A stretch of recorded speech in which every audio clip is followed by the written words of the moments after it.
And if I don't feel heard, why should I participate? We are the ones. And I know for many people are trying to figure out, what does that even look like?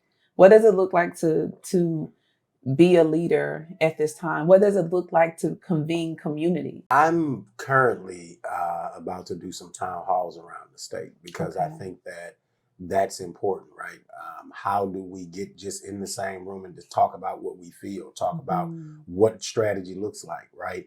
Because that looks different for every community. I think there are things that are unique, and then there are things that are similar for everyone, right? So if there's a Black business ecosystem, it may be stronger in one community than in another. So that may be a hyper focus for one community, but it may not be hyper focused in a more rural area that may only have one or two Black businesses, right? How do you then look at what are the things for those communities to build out on and find their strength?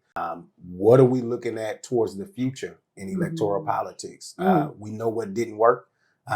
Are we willing to reckon with those conversations over the next few years so that we don't end up in the same place? There's been a lot of chatter in a lot of different directions, but I think that the more we get together, whether we are kumbayaing today or having a little tension today, that it will produce fruit.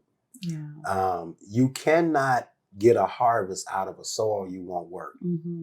And I think that too often we want something to pop up that we hadn't done any work in.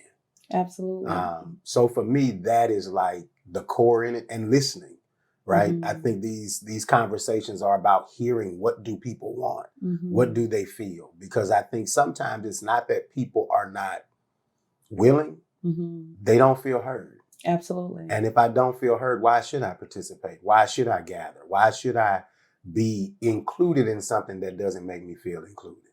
You know, you said something about that tension when we gather sometimes.